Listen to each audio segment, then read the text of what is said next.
Hai semuanya, perkenalkan nama saya Variani Setiahando dengan NIM 21100100059. Jadi di sini saya akan mempresentasikan materi tentang etika pembangunan untuk memenuhi ujian akhir semester. Ada banyak masalah-masalah yang berhubungan dengan etika pembangunan di Indonesia. Salah satunya adalah masalah kemiskinan dan kesenjangan sosial. Pembangunan yang tidak merata dan tidak berpihak kepada masyarakat miskin akan menimbulkan masalah kemiskinan dan kesenjangan sosial. Hal ini dapat dilihat dari masih banyaknya masyarakat Indonesia yang hidup di bawah garis kemiskinan serta kesenjangan yang tinggi antara masyarakat kaya dan miskin. Yang kedua itu adalah masalah kerusakan lingkungan. Pembangunan yang tidak memperhatikan aspek lingkungan akan menimbulkan masalah kerusakan lingkungan. Hal ini dapat dilihat dari banyaknya kasus pencemaran lingkungan yang terjadi seperti pencemaran air, udara, dan tanah. Yang ketiga itu adalah masalah korupsi dan kolusi. Pembangunan yang tidak transparan dan akuntabel akan menimbulkan masalah korupsi dan kolusi. Hal ini dapat dilihat dari banyaknya kasus korupsi dan kolusi yang terjadi di banyak proyek pembangunan. Berikut adalah pendapat dan tanggapan saya tentang masalah-masalah tersebut. Yang pertama adalah masalah kemiskinan dan kesenjangan sosial. Masalah kemiskinan dan kesenjangan sosial merupakan masalah yang paling mendesak untuk diselesaikan. Hal ini karena masalah ini dapat menimbulkan berbagai masalah sosial lainnya, seperti kriminalitas, konflik sosial, dan bahkan perang saudara. Untuk mengatasi masalah ini, perlu dilakukan pembangunan yang merata dan berpihak kepada masyarakat miskin, yang dimana itu adalah penekanan prioritas.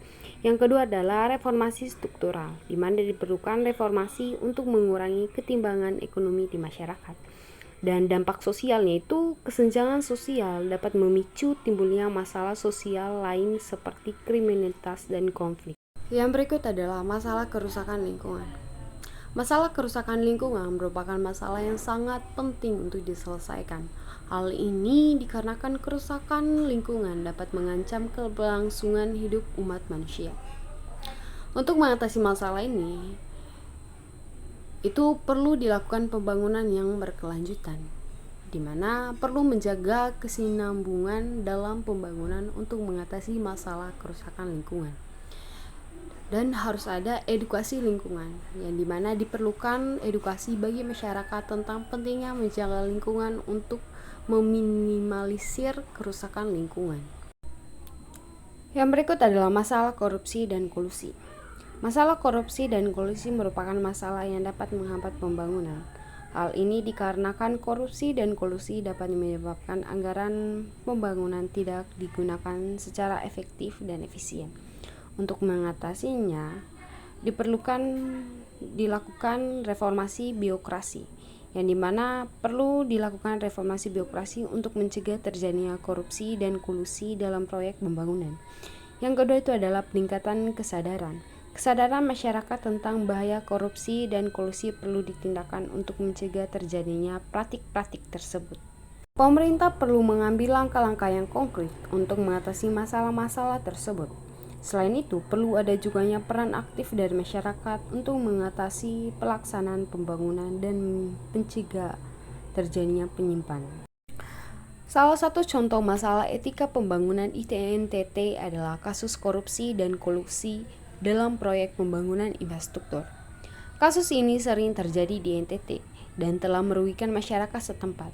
Salah satu contoh kasusnya adalah kasus korupsi pembangunan jembatan di Kabupaten Manggarai. Kasus ini melibatkan pejabat pemerintah, daerah, kontraktor, dan pihak-pihak terkait lainnya. Akibat, jembatan tersebut tidak dibangun sesuai dengan spesifikasi yang seharusnya dan menimbulkan kerugian bagi masyarakat setempat. Kasus korupsi dan kolusi dalam proyek pembangunan infrastruktur ini dapat berdampak negatif bagi masyarakat setempat. Selain merugikan keuangan negara, kasus ini juga dapat menghambat pembangunan di daerah tersebut. Dan untuk mengatasi masalah ini, perlunya dilakukan reformasi birokrasi dan penegakan hukum yang tegas. Selain itu, perlu juga dilakukan peningkatan kesadaran masyarakat tentang bahaya korupsi dan kolusi.